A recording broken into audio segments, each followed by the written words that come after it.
সেটা হচ্ছে বেনজিরকে যদি গ্রেপ্তার করার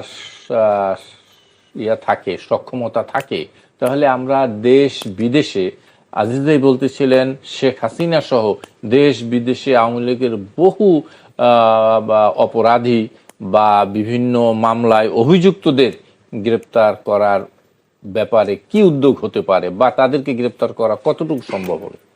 ধন্যবাদ আপনাকে এবং আমার সহ-আলোচক, আমার খুব প্রিয় একজন ব্যক্তি।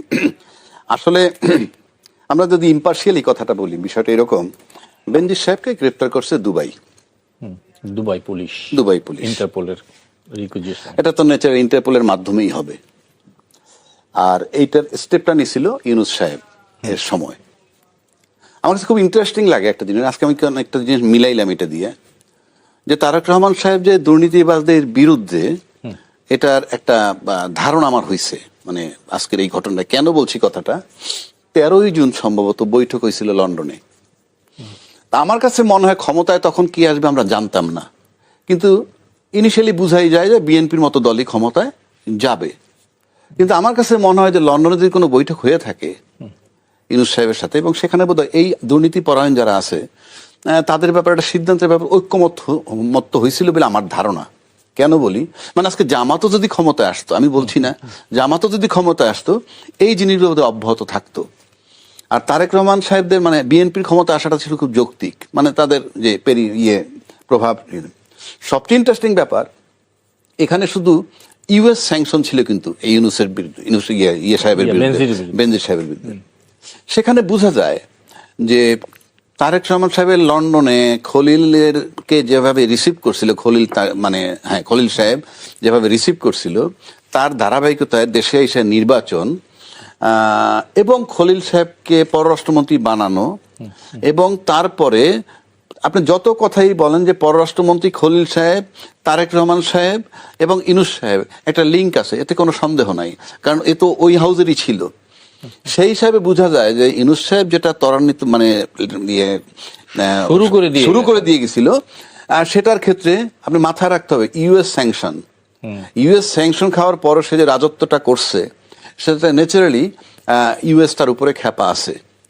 এবং যদি আপনি কোথায় দুবাই মানে আমেরিকান ইনফ্লুয়েন্স আছে, ইউনূস ইনফ্লুয়েন্স আছে, এবং তারেক রহমান সাহেবের পছন্দটাকে আমি গুরুত্ব দিই যে উনি অব্যাহত রাখছেন খলিল সাহেবকে, তাতে কি সেটা ত্বরান্বিত হয়েছে। সুতরাং আমি মনে করি এইটার কৃতিত্ব আমি তারেক রহমান সাহেবকে অন্যভাবে দিতে চাই। সেটা কেন আমি বলি, যদি তারেক রহমান সাহেব খলিলের পররাষ্ট্রমন্ত্রী না বানাইতো, তাহলে কিন্তু খলিল সাহেবের এই আগ্রহ কিংবা ইউনূস সাহেবের যে কোঅপারেশন, সেটা আমার কাছে একটু মন্থর হয়ে যেতে পারতো। সে কারণে তার এই পছন্দটাকে আমি গুরুত্ব দেই যে তাকে চুজ করে রাখছে। এক, পুলিশকে কৃতিত্ব দিতে চাই বাংলাদেশের, কারণ তারা তো আফটার মনিটর করছে, এটাকে তো মনিটরিং এর মধ্যে রাখছে। আর এই মনিটরিং এর মধ্যে রাখছে কেন, সেটা হইল সরকারের প্রধানের যে অ্যাটিটিউড, তার উপরে তারা রাখতে বাধ্য হয়েছে। তৃতীয় ধাপ, ভাই একটা কথা বলছেন হাসিনাকে আনি না কেন, আমারও কথা ছিল। আচ্ছা, আমি বলতেছি এই জায়গায় আসতেছি। হ্যাঁ, হাসিনা শুধু না, আমি বলতেছি বিভিন্ন অপরাধে যাদের বিরুদ্ধে বিভিন্ন অপরাধের বিরুদ্ধে, তার ভিতরে যাদের বিরুদ্ধে স্যাংশন ছিল ইউএস এর, সেটার কোঅপারেশন আর স্যাংশন ছিল না তাদের কোঅপারেশন এক হবে না, এটা আমি এই কারণে বলি। আচ্ছা, এখন সরকার প্রধান হইলেন আমাদের শেখ হাসিনা, সাবেক সরকার প্রধান। আজকে যেমন সরকার প্রধান আমাদের তারেক রহমান সাহেব। আমরা যদিও দেখি বেনজির রাজত্ব করছে, কিন্তু সরকার প্রধানের সাথে কিন্তু ওই আর্মি চিফ বলেন, বেনজির সাহেব বলেন, দূরত্ব কিন্তু বিশাল। কাছে ডাইকে নিলে মনে হয় ক্লোজ, কিন্তু ডিস্টেন্সটা অনেক বেশি। তা সেক্ষেত্রে বেনজির সাহেবকে আনা আর হাসিনা আনা অনেক পার্থক্য। বাকি অপরাধ যে হবে যদি ইউনূস সাহেব কোঅপারেট করে, এখন নাই, না থাকলেও ভাই ইউনূস সাহেব, আপনি আমি এনে বিষয়ে যতই গালি দেই না কেন, সে সারা পৃথিবীতে লবিস্ট নাম্বার 1। পৃথিবীর বহু লোক তাকে ব্যবহার করে, বড় বড় দেশও তাকে ব্যবহার করে, যে ওই দেশের সরকার প্রধানের সাথে আমার একটা নেগোশিয়েট করে দাও। আমি তাকে ছোট করে আমার লাভ নাই, তাকে বড় করলে আপনি গালাগালি দিতে পারেন, সেটা ভিন্ন কথা। আমি ভাই কাউকে অশ্রদ্ধা করে কথা বলি না। সারা পৃথিবীতে সে নন্দিত, শুধু আমার দেশে নিন্দিত। আজকে তো ইউনূস সাহেব নাই, খলিল সাহেব আছে, ইউনূস সাহেব আছে, তারেক রহমান সাহেব আছে, কথাটা আপনার মাথায় রাখতে হবে। এবং 13 জুনের বৈঠক আমার কাছে গুরুত্বপূর্ণ। সেক্ষেত্রে মনে করেন স্বরাষ্ট্রমন্ত্রীর অবদান আছে, পুলিশকে দিয়ে মনিটর করাইছে। এখন আসেন বড় সরকার প্রধান নিয়ে যে কথাটা বলি, বাংলাদেশের যে রাজনীতি তাতে সরকার প্রধান এবং আমলারা যৌথভাবে করাপশন করে। কথাটা try to understand my point. আপনি যদি বাংলাদেশ ব্যাংকের গভর্নর যদি আপনার গ্রিপে না থাকে, আপনি ব্যাংক তছরূপ করতে পারবেন না, এরকম। তা আমলাদের সাথে আমাদের দেশে যারা করাপ্ট রাজনীতিবিদ, সে যে দলেরই হোক, সে রাজনীতিবিদ বিএনপির হোক, আওয়ামী লীগের হোক, জামাতের হোক, তাদের সাথে আতাত লাগবে। তো সেক্ষেত্রে ডালপালা যদি এইভাবে অ্যাটাক হইতে থাকে আর মনে করে যে না রক্ষা পাওয়া যায় না, তাইলে পরে অনৈতিক কাজে তারা সম্পৃক্ত ভবিষ্যতে যদি না হয়, কারণ তারা তো গুলি করে মানুষ মারছে, সরকার হুকুম দেখ, গুলি করে তো মানুষ মারছে, আপনি কিন্তু বেআইনি হুকুম মানতে বাধ্য না। তা সেটা মাইনে যে মজাটা পাইছিলেন, সেটার জন্য যদি কিছু সাজা হয়, তাহলে ভবিষ্যৎ সরকার প্রধানরা ভাববে যে না, যে ডালপালার সাজা হয়, এবং ডালপালা যদি নন কোঅপারেট করা শুরু করে সরকার প্রধানরে, সেক্ষেত্রে দুর্নীতি অনেক কমবে বলে আমার কাছে মনে হয়। তবে আমি মনে করি বাংলাদেশের যে সমস্ত দুর্নীতিবাজ বহির্বিশ্বে আছে, বিশেষ করে ইউরোপ আমেরিকায় যদি আছে, তাদেরকে উদ্ধার করতে হলে, ধরতে হলে, ইভেন টাকা আদায় করতে হলে তারেক রহমান সাহেবের নৈতিক একমাত্র দায়িত্ব হবে খলিল সাহেবকে কন্টিনিউ করানো, প্রয়োজনে ইউনূস সাহেবের সাথে লিঙ্ক রাখা, এবং এই সরকার স্টেবল হওয়ার জন্য এই মুহূর্তে খলিল সাহেব খুব গুরুত্বপূর্ণ একটা ক্লিয়ার একদম। আজিজ ভাই, আপনার কাছে একটু এইটার সূত্র ধরে আর একটু জানতে চাই যে একটা কথা গত কিছুদিন যাবতীয় চাওয়ার আছে যে শেখ হাসিনা ফিরতেছে, আওয়ামী লীগের নেতারাও ফেসবুক, ইউটিউব বিভিন্ন জায়গায় বলতেছে, সাক্ষাৎকার, পডকাস্ট, সাক্ষাৎকার বিভিন্নভাবে। ইভেন কি আমরা কিছুদিন, এই গত পরশু দিনে বোধহয় দেখলাম আমাদের মোফাজ্জল হোসেন চৌধুরী মায়া, সে বলছে যে আমরা ব্যাগটা গুছাইছি, চলে আসতেছি। এই যে একটা প্রক্রিয়া, আসতেছি, চলে আসবো, ইত্যাদি ইত্যাদি, বেনজিরের মতন একদম রাঘব বোয়াল গ্রেপ্তারের পরে তারা কি একটু কি চিন্তা করবে কিনা কিছু? না, বেনজির এবং শেখ হাসিনা এবং তার বহর এক না। বেনজির এখন একজন ইন্ডিভিজুয়াল, এখন ইন্ডিভিজুয়াল, কিন্তু এক সময় তো বেনজির ছিল শেখ হাসিনার একেবারে ডান হাত না দুই হাত। শেখ হাসিনাকে এবং তার বহরকে আনুষ্ঠানিকভাবে ভারত আশ্রয় দিয়েছে, তারা ভারতের গেস্ট, এবং ভারতের সাথে আমাদের বন্দি বিনিময় চুক্তি আছে। সেই চুক্তির একটা ধারার কারণে এটার ব্যাখ্যা দিয়ে ভারত দিচ্ছে না, এই তো আমরা পারতেছি না। ভারত তাকে আশ্রয় দিয়েছে আনুষ্ঠানিকভাবে। আর অনেকেই বলে যে শেখ হাসিনা জানতো না, আধা ঘন্টা থাকলে মারা যেত, এই কারণে অমুক নাই তমুক নাই। আরে ভাই, তার তো আত্মীয় একটাও থাকে নাই, ফ্যামিলির লোক তো একটাও জানে। সে না জানলে, সে যদি অনুমান না করতো, তার সবগুলো ফ্যামিলির লোক বিদেশ চলে গেল কেমনে? শেখ হাসিনার পতন বেসিক্যালি আজিজ ভাই 3 তারিখে হয়ে গেছে। 3 তারিখে হয়ে গেছে, যে সময় সেনাবাহিনী জনগণের বিরুদ্ধে দাঁড়ানোর অস্বীকার করছে, অবস্থান নিয়েছে, সেই সময় বেসিক্যালি শেখ হাসিনার ওই সময় তার সব ফ্যামিলি মেম্বার, ওই গল্প করে লাভ নাই যে শেখ হাসিনা যাইতে চায় নাই, জানতো না, এগুলো তমক না, এগুলো মেলে না। এবার না, এখন আপনি যেটা বললেন তারা ফিরে আসতেছে, শোনেন, পরপর 2-3টা পত্রিকায় শেখ হাসিনার সাক্ষাৎকার ছাপা হয়েছে। এই সাক্ষাৎকার আমাদের বাংলা করে আবার ইত্তেফাকও ছাপা হয়েছে। ওখানে এক্সাজারেটেড বাড়তি হেডিং এ লাগাইছে, ফাঁসির মঞ্চ রেডি করো, জেলখানা রেডি করো, আমি ডিসেম্বরে আসতেছি। এগুলো বাহুল্য কথা। ওখানে সমুদ্র ভৌমিক, সবচেয়ে সিনিয়র মোস্ট সাংবাদিক, সে অনলাইনে একটা সাক্ষাৎকার নিছে। সেটা আমার 3টে সাক্ষাৎকার, 3টেই ধরা আছে এখানে। সে এইটা ছিল প্রকৃত। সে বলছে যে আমি তো সময় হলে আসবো। শেখ হাসিনা বলছে আমি সময় হলে আসবো। আর আপনি যে কথা বলতেছেন, যত আওয়াজ বাড়েন, এখন শেখ হাসিনা আসার ঘোষণা দিক বা আসুক, সাথে সাথে অভ্যুত্থানের শক্তি সব এক হয়ে যাবে। তার জন্য আসার মতো পরিস্থিতি নাই। তবে এখন কিন্তু যে ইউনূস সরকার যে অধ্যাদেশ জারি করে গেছিল, সেটা তো আপনার আইন হয়ে গেছে, কার্যক্রম নিষিদ্ধ আছে, তাই না? এখন আপনার যে ধরেন আওয়ামী লীগের সমর্থকের মাঝখানে জানাজা গিয়েও কয় জয় বাংলা, তখন খাপ করে ধরে ফেলে। বেকুব না? তুই জানাজা গেছিস, দোয়া কর, জয় বাংলা কসকা। যেমন বলার সুযোগ মানে সময় নেই তো, পাচ্ছে না কোথাও, ওই জন্য ওখানে বলে। আমার কথা হলো আক্কেল থাকতে হবে তো, আক্কেল ঠিকই তুই আছে। জয় বাংলা তো অন্য কেউ কবে না, এই যে তিনজন বসে আছে তিনজন কেউ কব জয় বাংলা কো মানে তুই আওয়ামী লীগ হিসেবে আইডেন্টিফাইড, তার অ্যাক্টিভিটিসটা বোঝানোর জন্য তো বলছে। আমার মনে হয় এই প্রসঙ্গে রাজ্জাকি ভাই যদি আপনার কোনো কথা না থাকে তাহলে আমি একটু ভিন্ন প্রসঙ্গে যাই। আপনি যদি কোনো কিছু বলছেন যে আসলেই এই বাকি অপরাধীদের, যে যেটা অপরাধী, গণহত্যা বলি, দুর্নীতি বলি, অন্যান্য অপরাধীদের মনে কোনো কম্পন সৃষ্টি হবে কিনা?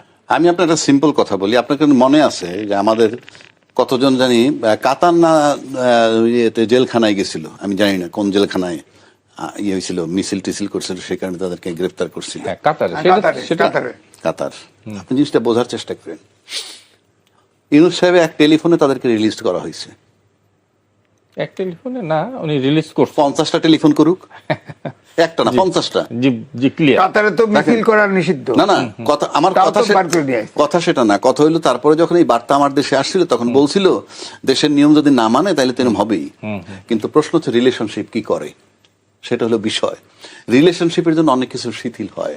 প্রধানমন্ত্রীর সাথে যে আমার ভালো সম্পর্ক থাকে এই দেশের, তারেক রহমান সাহেবের সাথে, আমার জন্য অনেক কিছু শিথিল হবে, বেআইনি বলবো না, শিথিল হবে।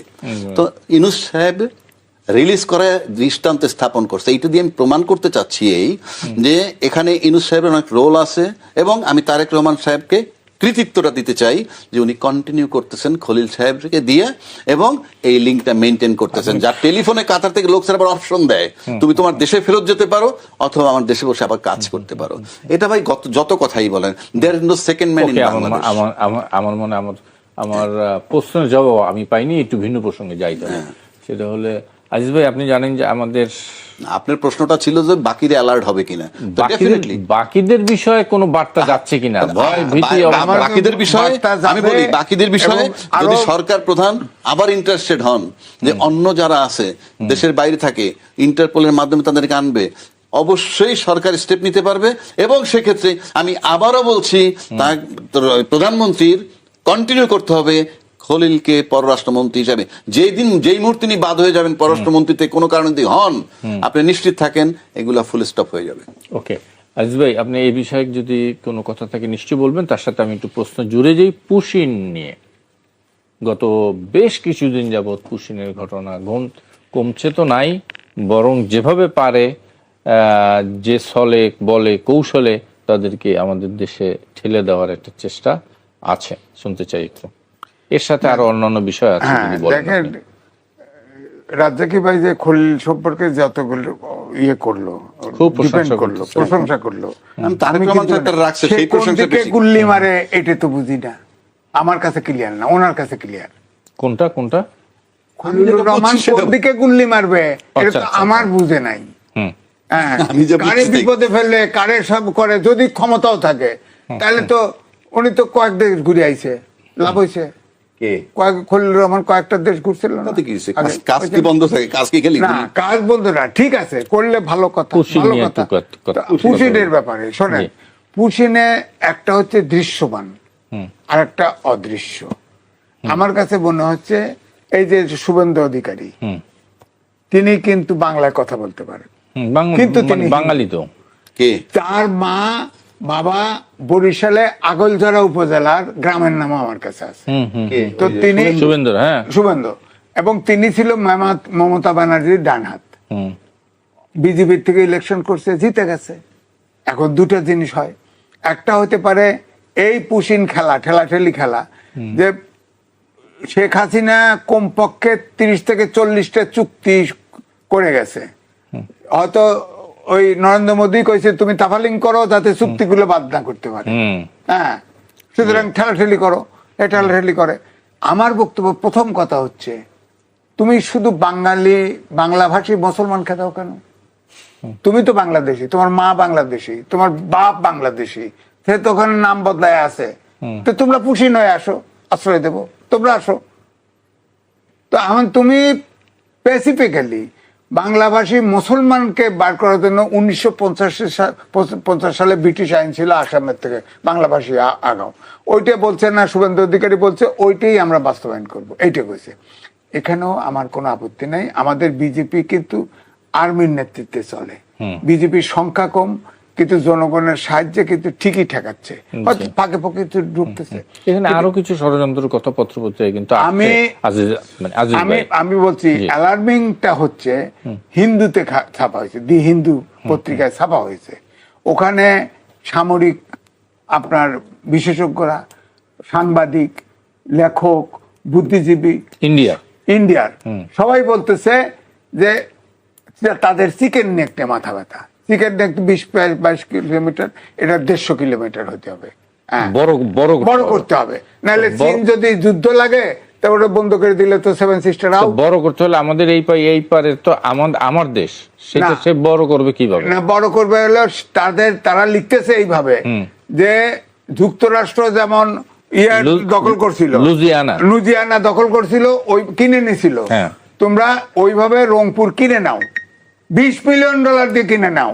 হ্যাঁ, যদি বাংলাদেশ রাজি না হয় ও কিনে নাও, এবং ওখানকার যত হিন্দু আছে সব ভারতে নিয়ে আসো, আর এখানে মুসলমান, বাংলাদেশি মুসলমান সব রংপুরে ঢুকাই দাও। এটা কোনদিন সম্ভব? আমার দেশে আমি কি করব?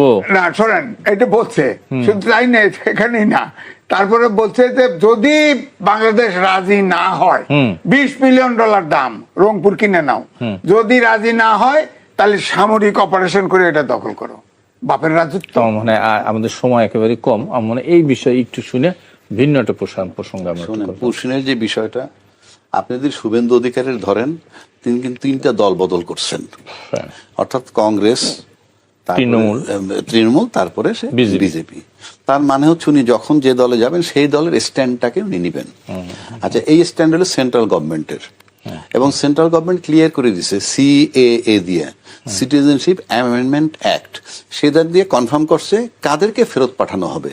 এখানে হিন্দু, এক মুসলিম ধর্ম ছাড়া অন্য ধর্মের ব্যাপারে এখানে শিথিলতা আছে। এখন সেটা তার আভ্যন্তরীণ সিদ্ধান্ত, সে কি করবে। এখন পুশিন যেটা আমাদের এখানে আসছে, সেই পুশিন এমনও কথিত আছে যে কিছু নাকি ঢুকছে। How far it is true আমি জানি না, আমাদের পত্রিকা তেমন কোনো রিপোর্ট করে নাই যে কাউকে ঢুকানো হয়েছে। এখন মনে করেন এই স্ট্যান্ডটা যতদিন তারা ক্ষমতায় আছে এটা থাকবে, এবং অ্যাটলিস্ট আগামী লোকসভা নির্বাচন যেটা আছে সেটা পর্যন্ত থাকবে। পাশাপাশি ওনারা এসে 91 মানে কি এই একটা অরাজক অবস্থা, দিনের পর দিন এত বড় একটা অন্যায় করে যাবে? না, পুশিন তো হয় নাই। আপনার কি পত্রিকায় লিখছেন যে পুশিন ভিতরে ঢুকছে কিছু? ভাই, আপনি তো চেষ্টা করছেন, ঢুকছে তো কিছু তো ঢুকছেই, কিছু ঠেকায় রাখছে। আমার কথা শেষ করতে, আপনি কি কোনো নিউজ করছেন? আমার কথা তো, আমাকে তো ভাই নিউজের উপর ডিপেন্ড করতে হবে। আমি তো কোনো পত্রিকার নিউজ পাইনি রে ভাই, আমি বলতেছি ঢুকাইছে। হ্যাঁ, মনে করেন আমি ঢুকাইছি, আমি ধরে নিলাম। যদি ঢুকাইনো ধরে নেয়, নিউজটা কে করবে? বাংলাদেশ সরকার আমাদেরকে অবগত করবে না? যেমন ধরেন সব নিউজ কি সরকার অবগত করে? নিউজ না হইলে তাহলে কি আমার দেশের সরকারের ব্যর্থতা? আমি বলি, এই যে নতুন যিনি হাইকমিশন আসলেন, দীনেশ ত্রিবেদী, দেখেন উনি আইসা অনেকগুলা কথা বলছে। উনি ল্যান্ডে আসার পর যখন বাংলাদেশে ঢুকছে, তখনও কিন্তু উনি বলছেন যে আমি মনে হয় যে ভারতে আছি। এক, দ্বিতীয় কথা উনি বলছেন যে 140 কোটি লোকের যে গণতন্ত্র, বাংলাদেশ এখানকার যে 20 কোটি, এই 160 কোটি লোকের যদি একটা গণতন্ত্র হয়, শক্তিশালী গণতন্ত্র, আমরা বিশ্বের দরবারে একটা শক্তিশালী হব। এখন এটা তাদের ডিজায়ার, এটা তারা চায়, করতে চায়। এটা আপনি আমারও যদি ব্যক্তিগতভাবে বলেন, আমি তো একটা সমর্থন করার কেউ না, রিজেক্ট করার কেউ না, শেষ করতে দেন। কিন্তু ওনারা যেন মনের ভাবটা পরিষ্কার করছেন, যেটা চান ওনারা, সেইটা যে পরিষ্কার করছেন, এইটা আমি 55 বছরে প্রথম দেখলাম। তো এই যে ক্লিয়ার করছেন, সেটার জন্য আমি তার প্রশংসা করতে চাই, যে এতদিন তো আমরা ছিলাম ধোঁয়াশা, কিন্তু উনি একটা জিনিস পরিষ্কার করে দিলেন, যার অর্থ অনেকটা দাঁড়ায়, আমি ওই অখণ্ড ভারত বলবো না, বাট এর অর্থ যা দ্বারা আমি যা বুঝি, যেই কথার কারণে আপনি খেপছেন, তার মানে অর্থ উনি যেটা করতে চেয়েছে সেটা আপনি বুঝছেন, এবং সেই অর্থটা হয়তো আপনার বিরুদ্ধে যায়।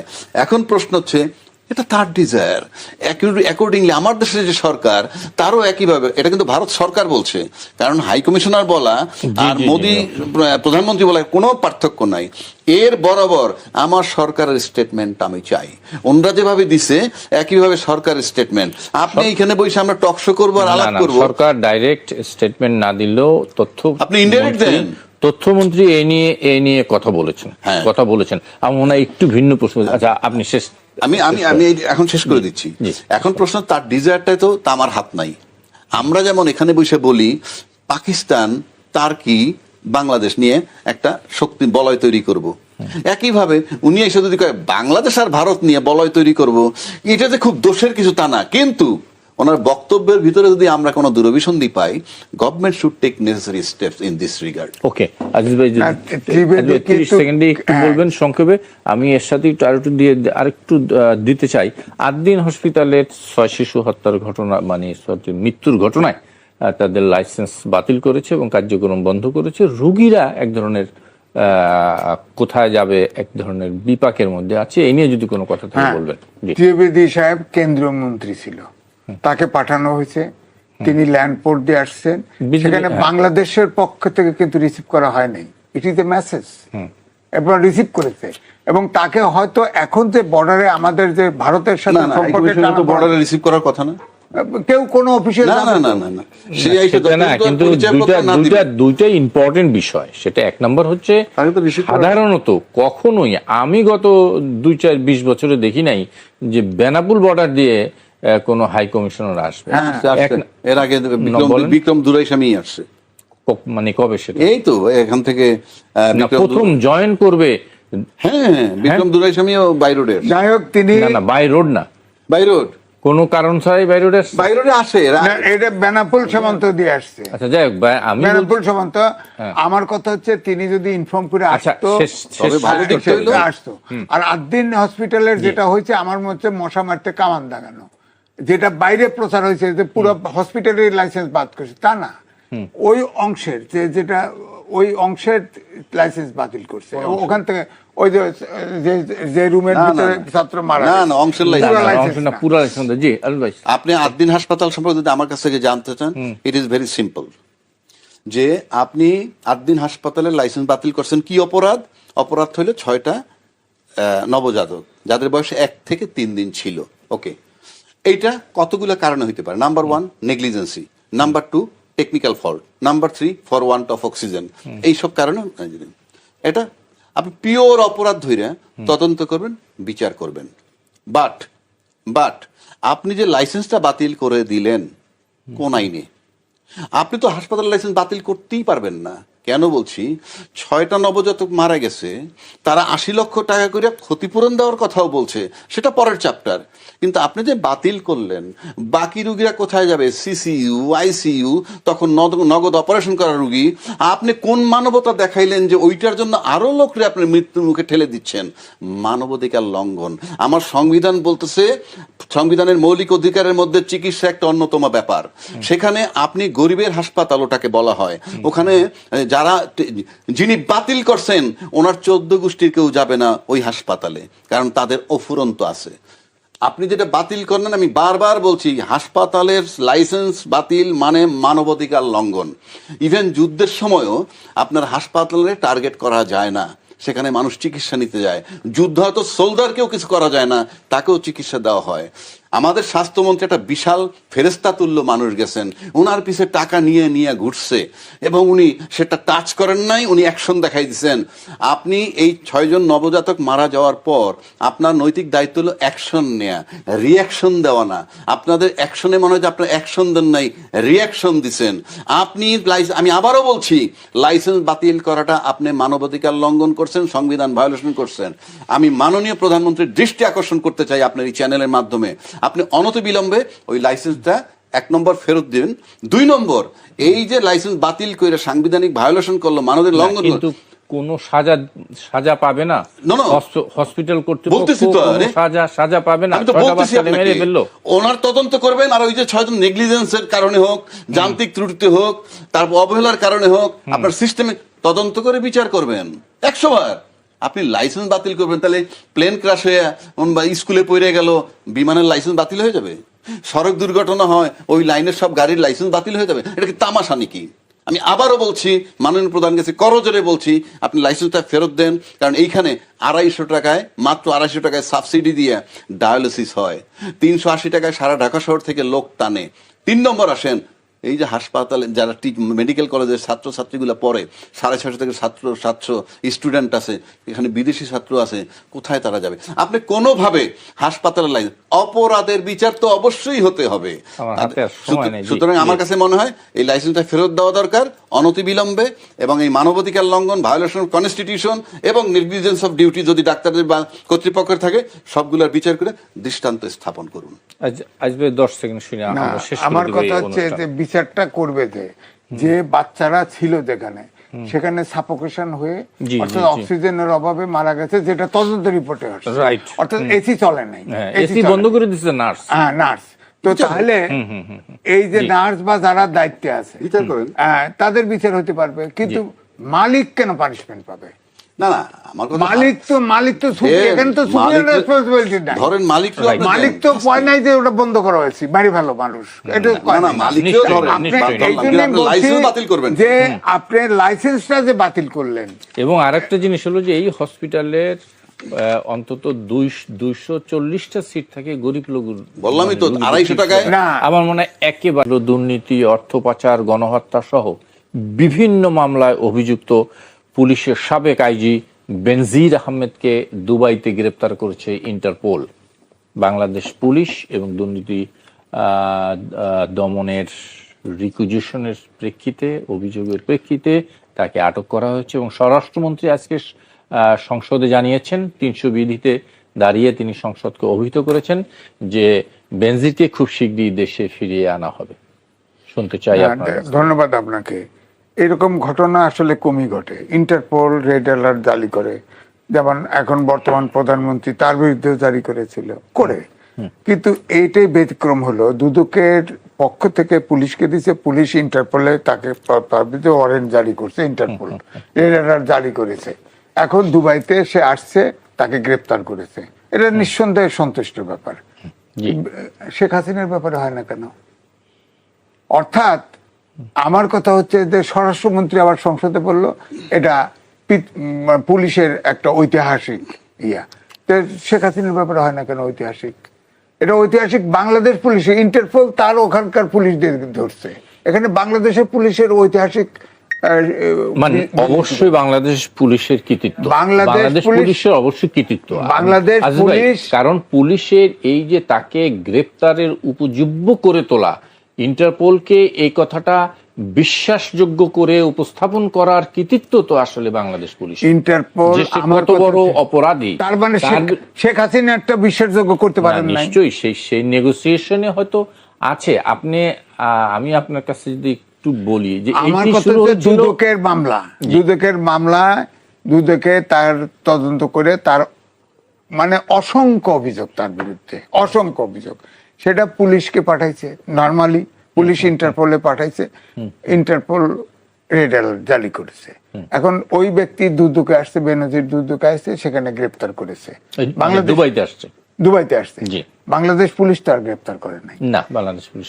তাহলে ঐতিহাসিক কৃতিত্ব কেমনে হলো? তাহলে শেখ হাসিনার দুদক রেড অ্যালার্ট জারি করে তারেও ওইভাবে ধরে আনুক, তাহলে তো ঐতিহাসিক, ডাবল ঐতিহাসিক হয়ে যাবে। না, সেই চেষ্টা তো বিভিন্ন সময় আমরা আমার কথা হচ্ছে এটা আমার কথা হচ্ছে এটা কিন্তু অনেকটা ব্যতিক্রম। আমি বলবো রেড অ্যালার্ট ইন্টারপোল থেকে গ্রেপ্তার করা, এটা আমার ধারণা অন্য কোনো ভাবে তাকে গ্রেপ্তার করানো, ইনফ্লুয়েন্স করা হয়েছে, তাকে গ্রেপ্তার করা হয়েছে আমার ধারণা।